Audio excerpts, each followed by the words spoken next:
ये जो घुमाने वाली, सबसे पहले तो शुरुआत करते हैं आपकी ये जो घुमाने वाली जो आदत है, मैंने हम तो कहेंगे कि आप कहानीबाज हो। ये तोता वाली कहानी आपने सुनाई हाल ही में? नहीं नहीं, आपका मतलब क्या है? एक तोता था, उस पर रिपोर्ट आया, फिर राजा बीमार हो गया। सीधे सीधे बोलिए ना, आपको प्रॉब्लम है। आपको प्रॉब्लम है कि हमारे सुप्रीम लीडर के बहुत पावरफुल दोस्त हैं। आपको प्रॉब्लम है कि उनके पास बहुत ज्यादा सपोर्ट है। नहीं, बता दीजिए, ये तोता वाली स्टोरी पहले बताइए, क्या क्या प्रॉब्लम है आपको? तोते वाले स्टोरी को आकाश जी अगर आपको देखना है तो आपको देखना होगा पृष्ठभूमि क्या थी। सदन में अडानी का नाम आते ही सदन को रोक दिया जाता था। देख लीजिए, आप अडानी जी का नाम हाँ, रिस्पेक्ट से लीजिएगा। नहीं, नहीं, बिल्कुल बिल्कुल पूरे आदर के साथ कह रहा हूँ। आदर तो आज और भी बढ़ गया जब एक पूरी की पूरी अलग तरह की रिपोर्ट भी आ गई है। देखा, क्लीन चिट आना शुरू हो गया। हाँ, वो क्लीन चिट। तो उस दौर में मैंने तय किया अचानक स्पॉन्टेनियसली, अगर मैं एक तोते की कहानी से सुनाऊं तो पार्लियामेंट के रिकॉर्ड में भी जाएगा और डिसरप्शन भी नहीं होगा। तो पूरी बात भी चली गई, केमन आइलैंड की चली गई। सुनाइए सुनाइए। नहीं सुनाइए, तोते की कहानी सुनाइए। मैंने सिर्फ इतना कहा था कि एक तोता था, एक राजा को तोते पालने का शौक था। कुछ तोतों के प्रति उनकी आसक्ति थी, जिसमें से एक तोता गौतमी प्रवृत्ति का था। उसके बाद फिर मैंने उस तोते के एक भाई का जिक्र किया जिसका विनोदी प्रवृत्ति का स्वभाव था और जो केमन आइलैंड वगैरह में काम करता था। मुझे कहना था तोता केमन आइलैंड में कैसे काम कर सकता है? क्या बात कर रहे हैं आप? ये तोता, यही इंटेलेक्चुअली, ये पर्सोनिफिकेशन था। अच्छा ठीक है, फिर तोता चलिए। फिर तो उस तोते के माध्यम से मैंने वो सारी बातें कही जो विपक्ष कहना चाह रहा था और पार्लियामेंट के रिकॉर्ड में भी गया। इसलिए मैं कह रहा हूं कि कई दफा हमने देखा है कि पार्लियामेंट में अगर आपको कोई अपनी बात कहनी हो तो और अगर भौएं ना भ्रिकुटी ना तने लोगों की, तो आप कहानियों का इस्तेमाल करते हैं, आप कविताओं का इस्तेमाल करते हैं। हम भक्त पंडित जी के सामने बात एक्सपोज हो जाती है। बोलिए ना, भय है आपको? नहीं, डरते हैं आप? मुझे भय नहीं, सीधा बोलो नहीं, ना। मुझे भय नहीं है। मुझे डर है कि पार्लियामेंट्री प्रोसीजर को इतना संकीर्ण दायरे में ला दिया गया है कि अगर आप सच बोलने के लिए खड़े होते हैं तो उसकी भी इजाजत नहीं है। एक तरह से हाईजैक करने की कोशिश होती है। अतः आपको वो तमाम विधाएं लेनी होती है। अब जैसे मैं एक उदाहरण आपको और दूं, बहुत छोटा सा उदाहरण है। एक दिन खुद हमारे प्रधानमंत्री जी और बड़े बड़े मंत्री बैठे हुए थे। मैं राष्ट्रपति के अभिभाषण पे बोल रहा था। मुझे कहना यह था एक की बात कि आप अक्सर झूठ बोल देते हो। पोस्ट ट्रुथ दुनिया में आप फैक्ट को खत्म करने की कोशिश कर रहे हैं। आप क्या बात कर रहे हैं एडिटर? आप कौन झूठ बोल देता है? ऐसे थोड़ी नहीं बोल सकते आप। देखिए, हमारे लीडर के बारे में आप ऐसे नहीं, बिल्कुल मैं साक्ष्य के आधार पर कहता हूं कि जो मेरे प्रधानमंत्री जी बजरंग दल और बजरंग बली को इज इक्वल टू कर दें, उनसे मैं क्या अपेक्षा करूं। खैर, मैंने इज इक्वल टू क्यों नहीं है is equal to? Bajrang Dal और बजरंग बली, अगर बजरंग बली का आपको भी सुन लेंगे ना तो आपके कान के नीचे भी 20 लगा देंगे। अरे मैं आपसे बात करने, आप वायलेंस, भगवान जी के साथ वायलेंस की बात कर रहे हैं आप? भगवान मारेंगे ना तो जोर से नहीं मारेंगे, हल्के हल्के मारेंगे। लेकिन चलिए, आप उल्टा सीधा बोल रहे हैं, ये अच्छी बात नहीं। हाँ, तो मैंने कहा उसी रेफरेंस में कि एक वसीम बरेलवी का शेर था, वो झूठ बोल रहा था बड़े सलीके से, मैं एतबार न करता तो क्या करता। तो एक भूतपूर्व मंत्री, तभी भूतपूर्व नहीं थे, अभी भूतपूर्व हो गए हैं, उन्होंने ताली बजा दी। ताली बजाने के बाद उनको एहसास हुआ कि ट्रेजरी बेंच से वो अकेले थे जो ताली बजा रहे थे। फिर उनको किसी ने समझाया, वो बाहर आए, बोले यार तो नौकरी ले लेगा मेरी। तो कई दफा क्या होता है ना कि कई चीजें कम्युनिकेट कर जाते हैं। किताबें थोड़ी ज्यादा पढ़ रहे हैं आप। मुझे आपकी बातें ना मेरे सर से, आप कहानीबाज हो। मैं आपको बताता हूं क्यों। ये नयन सुखलाल, ये कहां है? इनके बारे में आपने तो बड़ी कहानी बताई पार्लियामेंट में। नयन सुखलाल जी हैं, हमारे घर के आसपास काम करते हैं, बेचारे को पैसा नहीं मिलता है, कितनी आमदनी। अरे तो अपने एमपी लाइट फंड से दे दो, कुछ दे दो। आपको अगर इतनी प्रॉब्लम होती है तो पार्लियामेंट में जाके कहानी क्यों ऐसे, मैंने क्या लोगों की इमोशन के साथ खेलना आपको अच्छा नहीं लगता इस तरीके से? एमपी लाइट फंड की कोई व्यवस्था व्यक्ति को मदद करने की नहीं है, लेकिन इमोशन से खेला है आपने। नहीं, इमोशन से कतई नहीं खेला। नयन सुख प्रतीक है उन तमाम हिंदुस्तानियों का जो नौकरी मांगते हैं, महंगाई से राहत की मांग करते हैं, तो उनको कहा जाता है कि मंदिर की साइज देख लो। ये वाला बहुत बढ़िया हमने ये कर लिया। तो ये जो राजनीति को दैनंदिन के जीवन से, एवरीडे लाइफ से दूर करने की जो एक एंटी पॉलिटिकल मशीन काम कर रही है, उसके खिलाफ नयन सुख का उदाहरण था। नहीं, आप ऐसे कैसे बोल सकते? एक तो अच्छा, नयन सुख कहां है? सबसे पहले तो बुलाओ, मैं जानता हूँ कहानी है, बोला बोला मैं यहाँ बैठा हूँ, भक्त बनर्जी बैठा हुआ है। करोड़ों नयन सुख। ये देखिए, दोनों अरे में भक्त करोड़ बनर्जी, मिलेंगे। इंटरव्यू खत्म होने दो, सुख चैन सब खत्म कर देगा। तो नयन सुख आप ना बुला पाए। जो दूसरा है कि अगर मंदिर दिखा तो क्या गलत है? नहीं, क्या गलत है इसमें? बिल्कुल। अरे मान सम्मान भी होता है, रिस्पेक्ट नाम की भी कोई चीज होती है, सिर्फ खाना नहीं होता है। यही सोशलिस्ट, यही नहीं, इसको एक बात आकाश जी, सोशलिस्ट नहीं, आप नाराज मत होइए, बिला वजह नाराज मत होइए आप। मैं सिर्फ आपको इतना कहता हूं कि मंदिर मेरी व्यक्तिगत आस्था का प्रश्न है। सामूहिकता में मुझे भूख लगती है। मेरे बेटे को नौकरी चाहिए, मेरी बेटी को नौकरी चाहिए। महंगाई से पूरा परिवार त्रस्त है, मिडिल क्लास ईएमआई नहीं दे पा रहा है, उसको आपने टैक्स टेररिज्म के जाल में फांस लिया है। उन सब के खिलाफ नयन सुख एक उदाहरण था। नयन सुख इसलिए कि नाम से तो लगता है इसको कोई दिक्कत ही नहीं, लेकिन वही जो कहते हैं, हमारे गांव में कहते थे कि बाप मरला नड़िया में, बेटा के नाम पावर हाउस।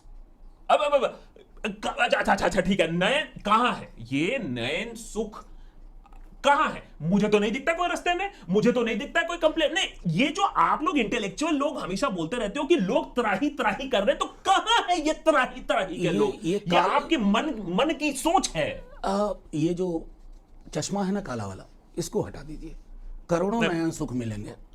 अरे जो सड़कों पे हैं, सड़कों के किनारे हैं, फुटपाथ पे हैं, गांव में हैं, शहरों में हैं, देश की सरकारों ने इन नयन सुखों की ओर देखना बंद कर दिया है, क्योंकि 5 करोड़ी पूंजीपति कि चारों तरफ बटन लगाने में जिंदगियां जा रही हैं। मनोज जी, मैं मानता हूं कि अच्छा थोड़ी कठिनाई है। अब वो तो हमारे जवान भी सियाचिन में लगे हुए हैं, तो कठिनाई तो सब ले रहे हैं ना। अभी ग्लोबल रिसेशन की बात चल रही है। हाँ, आप तो इतना इकोनॉमी के बारे में जानते हो, तो अब कष्ट है। लेकिन वर्ल्ड बैंक ने क्या बोला है? हम we are the bright spot, है कि नहीं? तो फिर आप ये नयन सुख के पीछे क्यों पड़े हो? कोई महंगाई नहीं है, सब ठीक है। एक मिनट, आप नेगेटिविटी फैला रहे हो। मैं बिल्कुल नेगेटिविटी नहीं फैला रहा हूं। आपकी सहमति से मैं इतना कहना चाहता हूं कि वर्ल्ड बैंक या आईएमएफ की जो ग्रोथ का पैमाना होता है ना, उसमें इंक्लूसिवनेस नहीं होता है। मैं एक उदाहरण देता हूं आपको कि 5 करोड़ पूंजीपतियों की संपत्ति में इजाफा हो जाए तो क्या इस देश की पर कैपिटा इनकम बढ़ जाती है?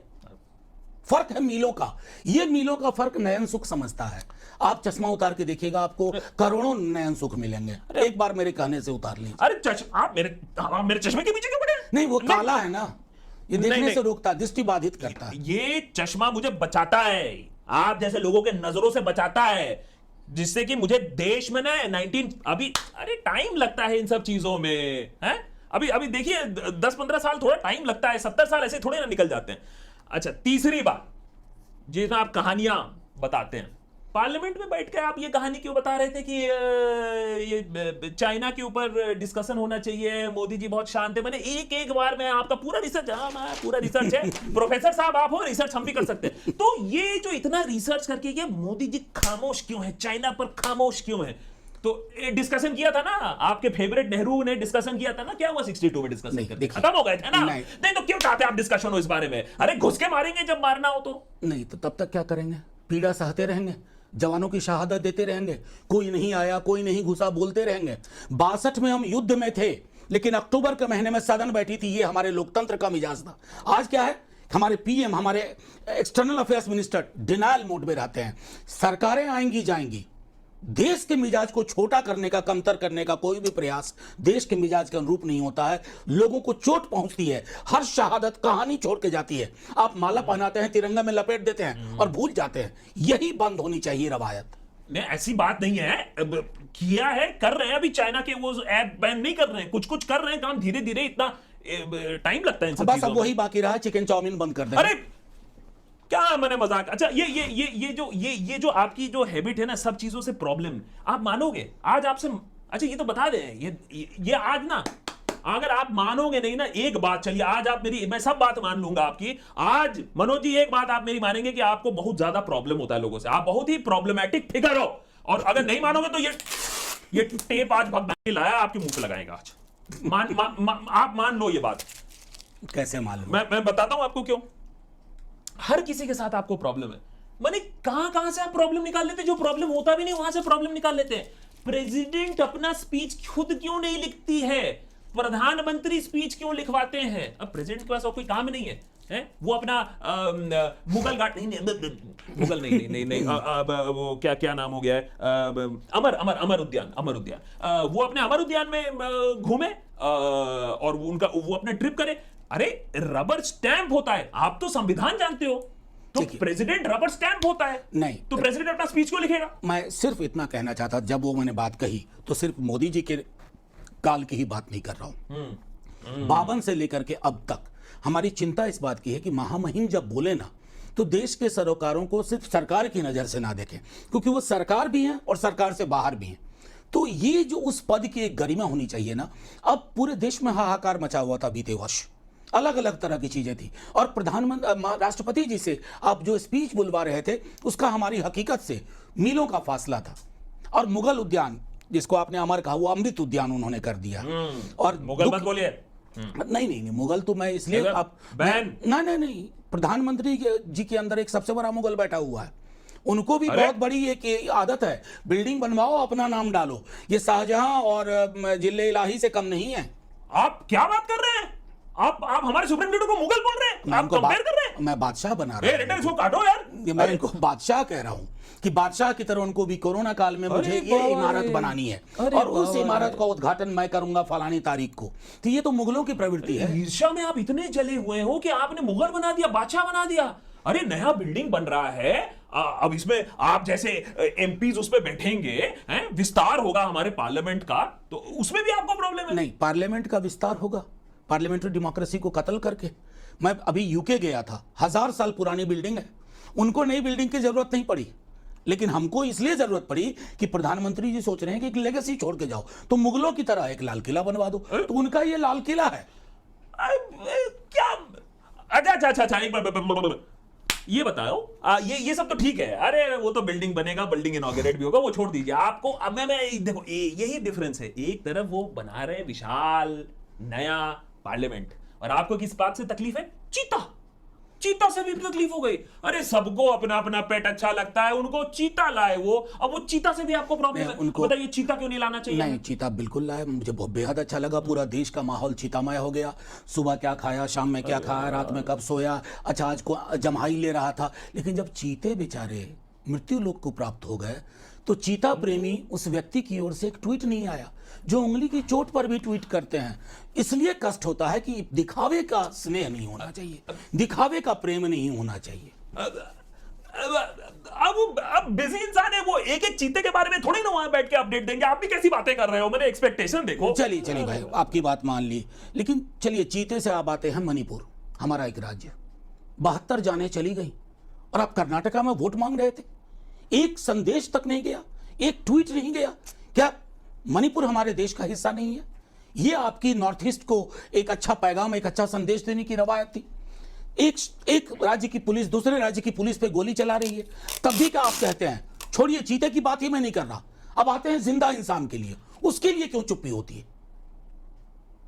टेप लगा देंगे हम आप पर। हम नहीं, अच्छा ठीक है, हम विलिंगली लगवा लेंगे, लेकिन आप मेरी बात सुनिए कि अगर ये आलोचना के लिए आलोचना नहीं है, ये ना आप ना, अब देखिए ये सब इतने बड़े विशाल देश में ये चीजें हो जाती हैं। अच्छा, मणिपुर से आपको मणिपुर से इतनी तकलीफ है, तो ये बताइए कि कश्मीर में जहां इतने 70 साल से तकलीफ चल रही थी, अब वहां G20 की मीटिंग हो रही है, आर्टिकल 370 हटते समय सबसे ज्यादा कौन चीखा था? आप। आज मीटिंग कहां हो रही है? अब तो आप शांत है। अब बोलिए कि पूरी इंटरनेशनल कम्युनिटी आ रही है कि नहीं आ रही है? वहां पूरी इंटरनेशनल कम्युनिटी को आप ले आइए स्पॉन्सर्ड टूरिस्ट पैकेज के साथ। अपने सांसदों को क्यों नहीं जाने दिया? छोटा सा सवाल है। अरे अपने सांसदों को कश्मीर श्रीनगर में क्यों डिटेन कर लिया? और रही बात नॉर्मैलिटी की, मैं बार बार सदन में कहता हूं कि कश्मीर को आप जमीन का टुकड़ा समझते हैं। वहां के लोग जिंदा इंसान के बारे में आपकी कोई सोच, कोई समझ नहीं है, ना वहां की पुलिस के लिए कोई समझ है, ना वहां की आर्मी के लिए। आपके लिए जमीन का वो टुकड़ा नॉर्थ इंडियन पॉलिटिक्स के लिए फॉडर का काम करता है। तो आप G20 करवाइएगा, स्पॉन्सर्ड रहेगा, बुलेट प्रूफ जैकेट में लोग घूमेंगे, नॉर्मैलिटी नहीं होगी। लेकिन हाँ, आप थोड़ा हेडलाइन मैनेजमेंट इंडियन मीडिया में कर लीजिएगा, 2 दिन खबर चलेगी, लोग तालियां बजाएंगे, लेकिन कश्मीर के हालात वहीं के वहीं रहेंगे। अब प्रोफेसर साहब आप तो लेक्चर देने लगे। मैं भक्त बनर्जी प्यार से सुन रहा है, इसका मतलब ये थोड़ा ही ना है मैं लेक्चर नहीं दे रहा हूं। अरे पहले जमीन और फिर इंसान, फिर डल लेक में भी आपको ले चलेंगे, घुमाए फिरेंगे। अभी अगर आप वहां चले जाओगे तो 2 स्पीच दे दोगे तो गड़बड़ हो जाएगी वहां सिचुएशन। अच्छा, कमाल है। आप भी क्या बात कर रहे हैं? अच्छा, ये भी छोड़ दो। कश्मीर से ऐसे में याद आया, Kashmir file, Kerala story. Professor साहब को पिक्चरों से भी प्रॉब्लम है। आपको उसके बारे में भी बोलना जरूरी है। मैंने आपको कौन सी चीज है जिसके बारे में आप नहीं बोलना चाहते हो? चीता भी समझ में आया आपको, अब केरला स्टोरी, कश्मीर फाइल, इस पर भी आपने बयान दे दिया है। इतनी बयानबाजी क्यों? देखिए, एक बात तो साफ तौर पे कहूं, जितनी मैंने होलोकॉस्ट की फिल्में देखी हैं, कोई भी कास्ट कहां से आ गया? नहीं, चूंकि कहीं ना कहीं ये मकसद ये था दोनों ही फिल्मों का कि ऐसा हुआ, ऐसा जेनोसाइडल ये हो रहा है, ये प्रवृत्तियां हैं। किसी भी फिल्म का सिनेमाटोग्राफी को छोड़ करके ये उद्देश्य होना चाहिए कि आप जख्मों को हील करते हैं या नमक छिड़कते हैं। दोनों को आपने डॉग विसल पॉलिटिक्स में इस्तेमाल किया। कर्नाटक के चुनाव में मेरे प्रधानमंत्री जी केरला स्टोरी की प्रोमो ऐसे कर रहे थे जैसे नेटफ्लिक्स पे कोई प्रोमो हुआ करती है। मैं अपने प्रधानमंत्री जी से यह अपेक्षा करता हूं। नहीं, अब ये, लेकिन ये क्यों कह रहे हैं कि पिक्चरों से ध्रुवीकरण हो रहा है, पोलराइजेशन हो रहा है? अरे सच बात सामने आ रही है तो पोलराइजेशन लग गई नहीं, आपको मैं बता रहा हूं, कल सुप्रीम कोर्ट को ये क्यों बोलना पड़ा कि डिस्क्लेमर में बोलो ये फिक्शनल आइडिया है, ये फैक्चुअल नहीं है। ये हमारी जीत है। या आप कुछ भी कहानी परोस करके लोगों को, समाज को ध्रुवीकरण करोगे चंद वोटों की खातिर, क्या बचेगा इस देश में? कब्रिस्तान बन जाएगा पूरा देश, शमशान बन जाएगा। फिर डील करते रहना भूत प्रेतों से। जिंदा इंसान चाहिए इस देश को जो ऐसे रहे साथ में। उसके लिए ये सारी चीजें कराऊं। फिल्मों बैन वैन का मैं कभी पक्षधर नहीं रहा। अब साथ में कैसे रहेंगे? अब आप तो किसी के लिए भी सपोर्ट कर देते हो। मैंने देखा है अभी वो जुबैर के बारे में आपने सीधा पार्लियामेंट में बात। अरे हमारे लड़कों को आईटी सेल में रोज वो टॉन्ट करता है, उनका मजाक उड़ाता है, उनके पोस्ट पर पोकिंग करता है, और हमने थोड़ा सा सबक क्या उसको सिखा दिया, आप जाके उसको हीरो बना दिया पार्लियामेंट के अंदर। कतई नहीं, हीरो और विलेन बनाने का काम तो ये बीजेपी वालों का होता है। मैंने तो सिर्फ ये कहा कि इसके साथ नाइंसाफी हो रही है और तमाम नाइंसाफियों के लिए बोला सिर्फ इसलिए कि इस देश का मिजाज प्रो जस्टिस होना चाहिए। सिर्फ किसी के नाम और सरनेम की वजह से उसको सजा नहीं मिलनी चाहिए। मैंने यह भी कहा कि सीवर में उतरने वालों की जाति, आज तक एक ही जाति के लोग क्यों उतरते हैं, यह हमारे कास्टिस्ट पैराडाइम का एक घिनौना सच है। यह भी मैंने जुर्म कर दिया।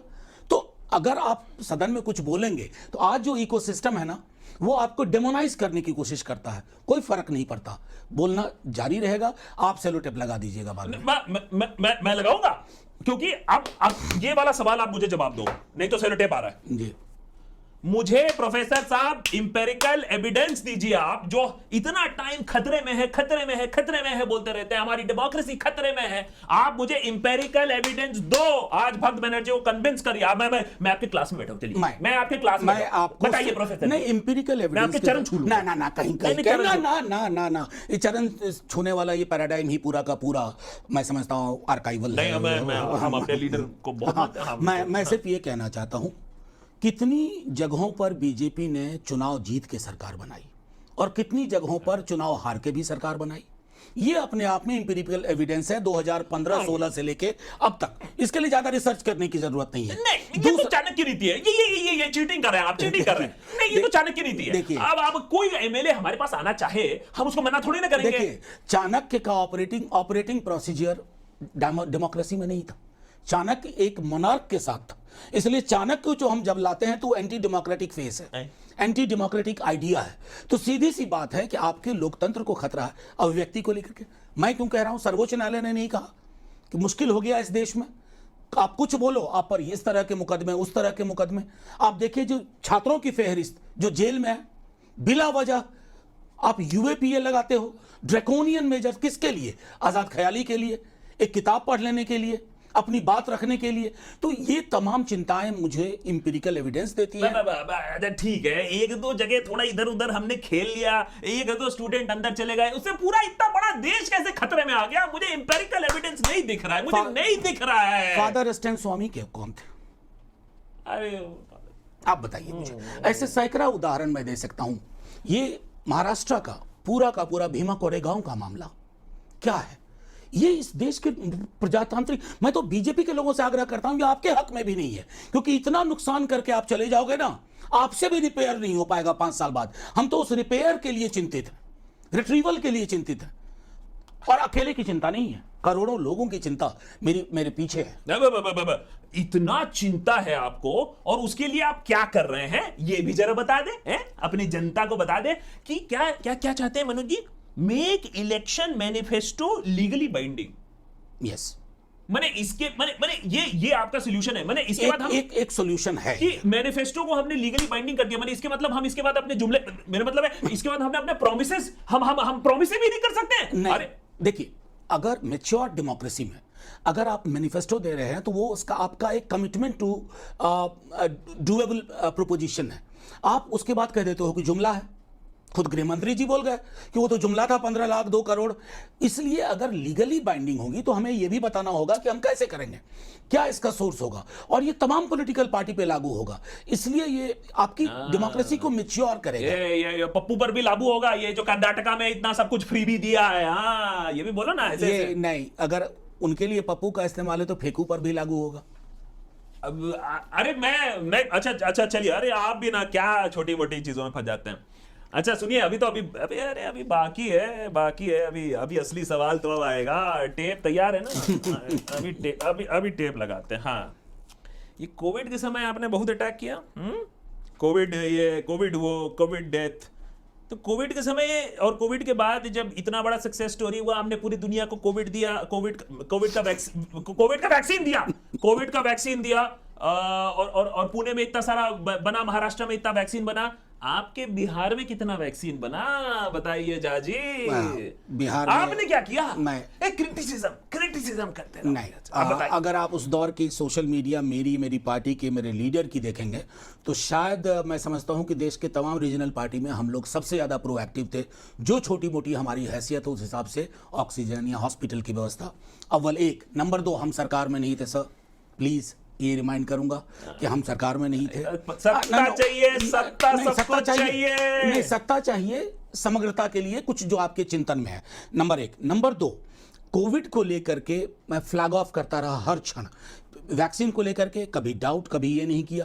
लेकिन कोविड डेथ में जब डिनायल हो रही थी, जब डेथ को डिग्निफाइड तरीके से एक्सेप्ट नहीं किया जा रहा था, तो मैं सदन में बोला, और मैं आज आपको ऑन रिकॉर्ड कह रहा हूं, सबसे ज्यादा कांग्रेचुलेटरी मैसेजेस मुझे बीजेपी के लोगों ने दिए, क्योंकि सबके अंदर पीड़ा थी, सबके अंदर एक सेंस ऑफ लॉस था। स्पोक्सपर्सन फॉर बीजेपी, वाह। नहीं, मैं आपको उदाहरण दे रहा हूं कि कई दफा सदन में ऐसे अवसर होते हैं कि सत्ता पक्ष के लोग बोलना चाहते हैं, कभी विप के कारण, कभी साहब के डर के कारण वो सच नहीं बोल पाते।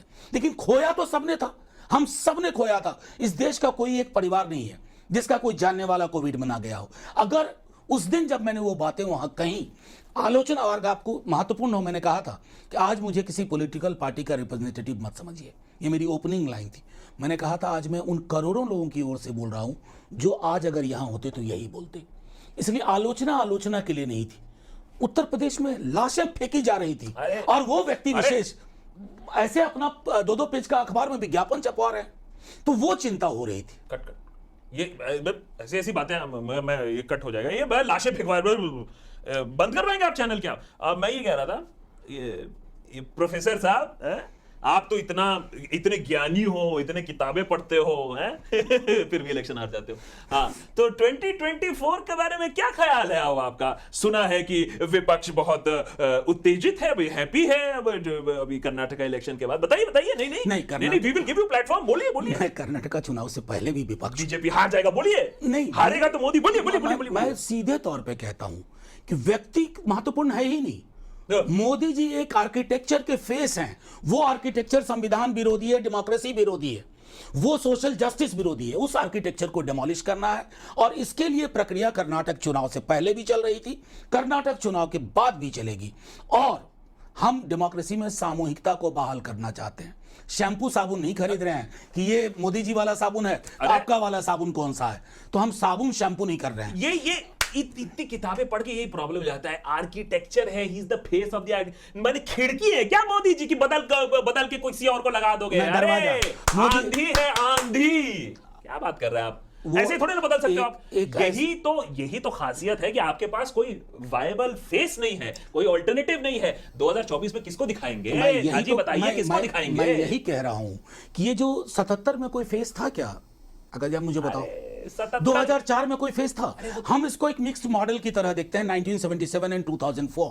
हमें डेमोक्रेसी में बार बार दोहरा रहा हूं कि जो सो कॉल्ड कोalition और सो कॉल्ड अनस्टेबल गवर्नमेंट थी, उसने सबसे ज्यादा प्रोग्रेसिव लेजिस्लेशन इस देश को दी है। इतिहास गवाह है। जब व्यक्ति महत्वपूर्ण हुआ है ना, आत्ममुग्ध राजनीति में तब्दील हो गया है, और आत्ममुग्धता लोकतंत्र को लील जाती है दल के अंदर और दल के बाहर भी, और यही हुआ है बीजेपी का। जब हम यही चीज बोलते हैं तब आप लोग हमारे ऊपर हंसते हो। जब हम बोलते हैं कि असली आजादी 2014 में मिली है तब आप लोग हमारे ऊपर हंसते हो। अरे ये सारी जो किताबी बातें हैं ये 2014 से पहले की है। अभी देश बदल गया है, लोगों की सोच बदल गई है। नहीं, 2000 ये सब बिल्कुल अच्छी आती है नहीं, किताबों में। बिल्कुल। इसमें रखिए, बहुत अच्छी मोटी सी है, बहुत अच्छी है, इसमें रखिए आप 2000 हाँ। हो। किताब का नाम भी देखिए, लाइफ इन हिस्ट्री। अरे बाबा, आप ये चाहते हैं कि लाइफ इन हिस्ट्री को 14 ईस्वी तक कर दें? इतनी बड़ी किताब है कि हम इसमें हम अपना मसल बिल्डिंग कर लेंगे। बड़ी बड़ी किताब मैं कह रहा हूं इसलिए कि इसका भी नाम है लाइफ इन हिस्ट्री।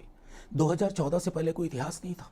47 से लेकर के 2014 तक खारिज कर रहे हैं। बुरा इतिहास था। किस तरह का बुरा इतिहास था? इसलिए कि लोग स्नेह से रहते थे, लोग स्नेह से रहते थे। हिंदू मुसलमान डिबेट नहीं होती थी, इंडिया पाकिस्तान डिबेट नहीं हुआ करती थी, और ऐसी तमाम चीजें नहीं होती थी जिससे लोगों के बीच में नुकीले कांटे वाली दीवारें हों। ये 2014 के बाद का हिंदू मुसलमान डिबेट नहीं, अपीजमेंट होता था, और अब अपीजमेंट होना बंद हो गया है, तभी आप लोग को इतना कष्ट हो रहा है। मुझे एक बात बताइए, मैं इस पर चूंकि मैंने काफी काम भी किया है, अपीजमेंट का मतलब क्या होता है? किसी को खास फायदा पहुंचाए। मुझे एक उदाहरण दे दीजिए, अगेन आपके शब्दों में, इंपिरिकल एविडेंस क्या अपीजमेंट हुआ फलाने का, इतने वर्षों तक अपीजमेंट हुआ, कोई डेटा नहीं है। मनमोहन सिंह ने क्या कहा था? Minority have the first right to resources, बोला था कि नहीं? आप उसके देखिए, ये नहीं फंसा बिल्कुल नहीं। एक मैं बता रहा हूं कि किसी भी स्टेटमेंट को कोलन और सेमीकोलन के बाद काट करके अगर आप बता देंगे, उदाहरण के लिए बता रहा हूं, एक मिनट का वक्त दीजिए। मार्क्स पे आरोप है कि उन्होंने कहा कि religion is the opium of the message, opium for the message. पूरा सेंटेंस पढ़िए, वो कहते हैं the soul of the soulless world वगैरह वगैरह। सेमीकोलन के बाद ये सेंटेंस आता है। हमने क्या किया? सेमीकोलन के बाद की चीजें निकाल ली, और बाकी सारी जो चीजें, यही मनमोहन सिंह जी के साथ किया। तो क्या कहना चाहते थे आप, बता दो प्रोफेसर जी। वो बेसिकली कहना चाहते थे कि हाशिए के तमाम लोग, चाहे वो दलित हो, बहुजन आबादी हो, माइनॉरिटीज हो, आपने माइनॉरिटीज पकड़ लिया। और उसके बाद वो तो कहता हूं कि अगर 14 के बाद एक नए समाज का जन्म हुआ है, मोदी जी के अवतरित होने के बाद, तैयार हुई है ना जातिगत जनगणना के लिए। क्यों चुप्पी साधे हुए हो? वो बहुत जरूरी वैज्ञानिक आंकड़ा है, सुप्रीम कोर्ट ने भी कहा। क्यों चुप्पी है? क्योंकि आपको नंबर से डर लगता है, और ये डर इसलिए लगता है कि आप 14 ईस्वी के बाद के ही इतिहास को अपना इतिहास समझते हैं। अरे नहीं, मैं ओहो, अरे अच्छा, तो अगर इतना ही है, आपके पास इतना ही स्ट्रेटेजी है, मुझे कभी लग रहा है कि ये इंडियाना जोन्स टाइप है, इंडिया जोन्स है, यही है प्रोफेसर साहब। तो ये जो नए बाबा टाइप जो पॉलिटिशियंस हैं, तो इनसे क्या कहना चाहेंगे आप कि कैसे लड़े 2024? क्या स्ट्रेटेजी है? कोई स्ट्रेटेजी है? सबसे बड़ी स्ट्रेटेजी जो टाइम टेस्टेड स्ट्रेटेजी है, I am going back to 77 और 2004। आप मुद्दे तय कर लीजिए। आज कर्नाटक में जीत के, नहीं Karnataka, if not Modi then who? मुद्दा, इफ नॉट डिफीट मुद्दा, no, if not Modi then we the people. सुन लीजिए, 5 गारंटी कांग्रेस ने कर्नाटक में दी। बजरंग बली करते रह गए, बजरंग दल को बजरंग बली से इक्वेट करते रहे, फेल कर गए। उस तरह की लोकोन्मुख चीजें कर्नाटका के लोग सुप्रीम लीडर माफ नहीं करेंगे, पहले बता दे रहा हूं। मैं जानता हूं, भुगतेंगे।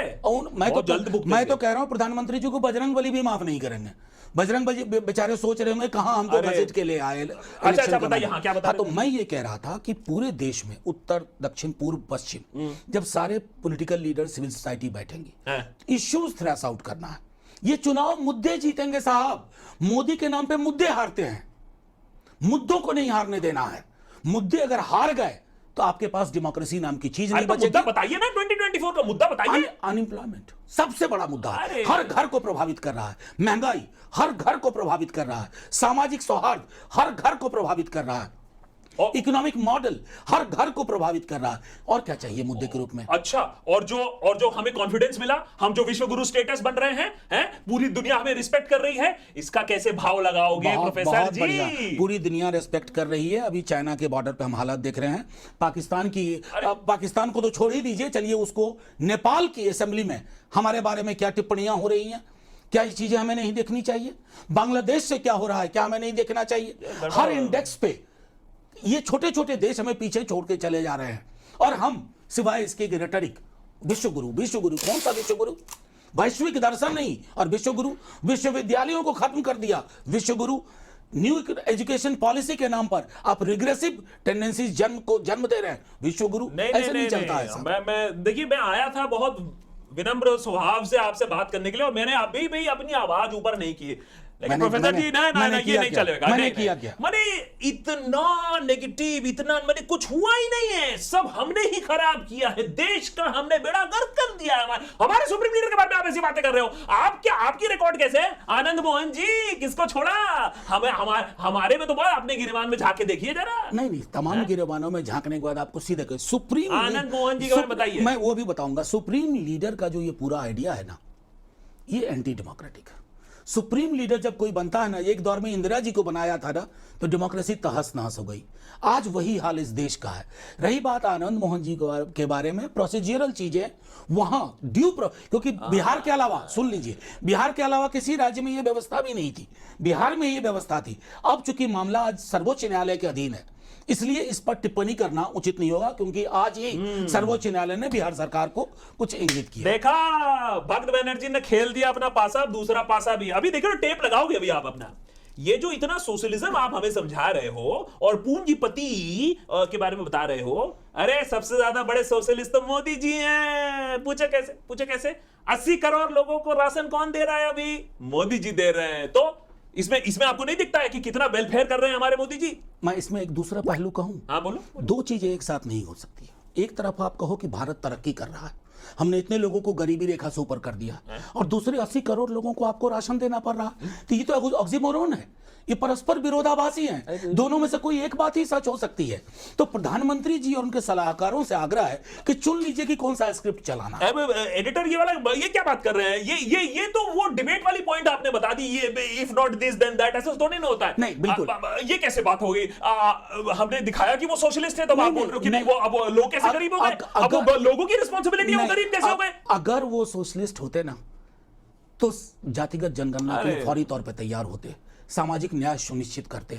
वो क्यों अवरोधक बने खड़े हैं, ये चिंता का विषय है। अगर वो सोशलिस्ट होते ना, तो ये जो ऑक्सफैम की रिपोर्ट आई थी इनकम इनइक्वालिटी को लेकर के, इनकम इनइक्वालिटी को लेकर के सदन में चर्चा तक होने नहीं दी आपने। अरे वो क्योंकि आप लोग ना मैंने अमीर माने गुनहगार। नहीं, कहता ही नहीं अमीर मतलब गुनहगार नहीं, लेकिन अगर अमीरी अतिशय वाली है ना, तो उसका कुछ हिस्सा ट्रिकल डाउन के ही सहारे उन पिरामिड के बेस तक पहुंचना चाहिए, तभी जाकर के मैं समझता हूं कि आपको हम थोड़ा बहुत भी कह पाएंगे कि आपके अंदर समाजवाद की धारा है, समानता की धारा, समाजवाद की धारा। और लेकिन जहां परिवारवाद वर्सेस समाजवाद, बताइए 2024 में एक और रीजन इसलिए है क्योंकि सबके सब परिवारवाद वाले हैं, और इसीलिए हमारे सुप्रीम लीडर आएंगे। ये बात आप लोग नहीं बताओगे, ये आपके सोशलिज्म वाले फॉर्मूला में फिट नहीं आएगा। नहीं, सबसे बड़े परिवारवादी तो हमारे सुप्रीम लीडर हैं तथाकथित, क्योंकि बाकी के सारे परिवार ना चुनाव में जाते हैं और चुनाव से जीत के आते हैं या हार जाते हैं। इनका जो परिवार है ना, वो चुनाव लड़ता नहीं है, लेकिन चुनाव के आउटकम को सेट करता है। उस परिवार का नाम है आरएसएस। तो आप समझिए, कोई अकाउंटेबिलिटी नहीं है इस परिवार की। एक ही वर्ग से इनके सुप्रीम आते रहते हैं और वो नीति और नियत दोनों तय करते हैं। उनके गोलवलकर हुआ करते हैं जो एकदम कहते हैं कि मंदिर में दलितों का प्रवेश निषिद्ध ही रहना चाहिए, आरक्षण को लेकर के कहते हैं। तो इस परिवार से प्रेरित हैं हमारे प्रधानमंत्री जी। अब आप बताइए कौन सा परिवार?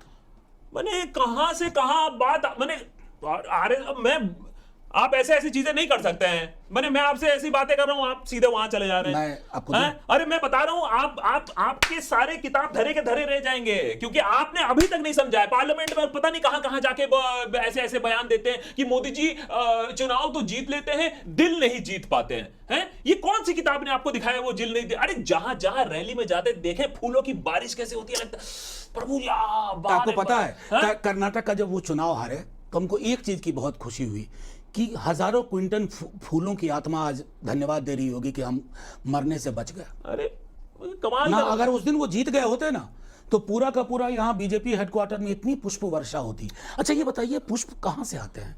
ये करोड़ों रुपए कौन खर्च कर रहा है? जाहिर है आम आदमी तो अफोर्ड नहीं कर सकता, मैं नहीं अफोर्ड कर सकता 2000 का फूल। तो प्रधानमंत्री जी का अगर ये करोड़ों पुष्प की वर्षा होती है, तो मैंने कहा था कि अगर आज पुष्प की अभिलाषा नाम की कविता दोबारा लिखी गई होती तो इसमें जिक्र प्रधानमंत्री जी का बहुत बड़े स्केल पर होता। पुष्प की अभिलाषा में प्रधानमंत्री को भी ले आए। मैंने कहा कि भाई ये मुझसे नहीं हो रहा यार ये इंटेलेक्चुअलिज्म। आप मुझे बस एक बात बताओ, बस मुझे बात बताओ कि ये जो आपका इंटेलेक्चुअलिज्म है ये आपको किस तरीके से ले जा रहा है? क्योंकि एक तरफ आप प्रधानमंत्री पर कटाक्ष करते हो, दूसरी तरफ आप अपने पार्टी के बारे में ज्यादा बात नहीं करना चाहते हो, उधर आप बहुत बड़े नेहरू भक्त हो, नेहरू जी के बारे में बड़ी बड़ी अच्छी बातें करो। तो बताइए फिर कांग्रेस जाना चाहते हो? बोलो ना। नहीं बोलो। नहीं, नेहरू कांग्रेस की बपौती है ही नहीं। मैं पार्लियामेंट के अंदर बोला हूं। नेहरू, ये इधर मैं दिखाना चाहता हूं, गांधी, नेहरू, अंबेडकर, अगर आज तीनों पृथ्वी पे आ जाते ना, कोई व्यवस्था होती, अलायंस बना लेते तीनों। बावजूद इनके जीवन काल में इनमें डिफरेंस बहुत था। तो अंबेडकर को समझना आपके लिए आवश्यक है कि आप जस्टिस के पूरे आइडिया को समझते हैं। नेहरू को समझना, आपको पता होगा कैसे हमारी पार्लियामेंट्री डेमोक्रेसी मैच्योर हुई है। और गांधी को समझना कि रिलीजन के बावजूद कम्युनल और रिलीजियस दोनों में क्या फर्क है। तो ये तीनों मैंने इसलिए लगा के रखे हैं कि अगर आज पृथ्वी पे हो तो अलायंस हो, और मोदी जी को ये समझाने की कोशिश हो कि मोदी जी इस देश के मिजाज को छत विच्छत मत करिए।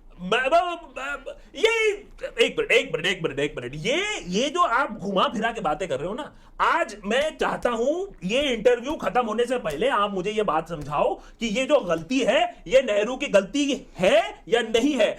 कश्मीर की गलती इतना ज्यादा, यूएन की गलती इतना ज्यादा, मोदी की गलती दिखाते दिखाते भूल गए आप कि नेहरू की गलती कितनी है? बताइए आप मुझे। मैं आपको तो समझता नहीं, मुझे तो लगता था कि कम से कम आपको ये समझ होगी कि नेहरू ना हुआ होता, इस देश की जो पार्लियामेंट्री डेमोक्रेसी की इमारत है ना, वो इतनी मजबूत ना हुआ होती। नहीं, देखिए, सरदार पटेल और नेहरू में तो गांधी जी ने ही सेटल कर दिया था विवाद को कि कौन ईयर होगा हमारा, कौन हमारे बाद संभालेगा।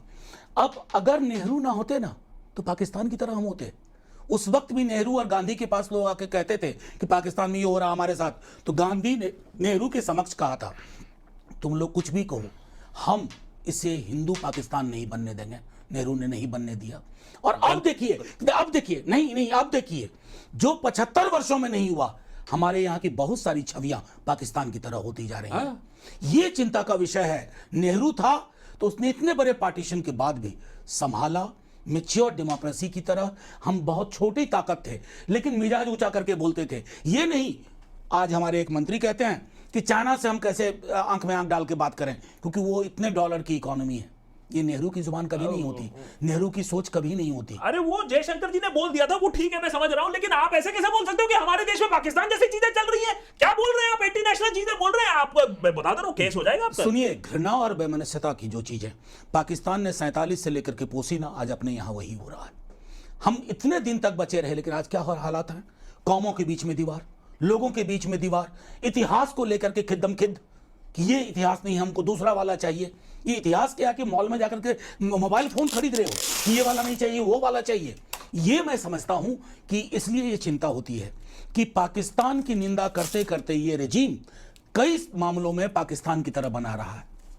मुझे बात नहीं करनी है आपसे मुझे बात नहीं करनी है। अरे जो इंसान पाकिस्तान बना देता है मेरे देश को, मुझे बात नहीं करनी है। बंद करो, ये लो टेप लगा दे, खुश हो जाओ। हम पाकिस्तान है, हम पाकिस्तान। नहीं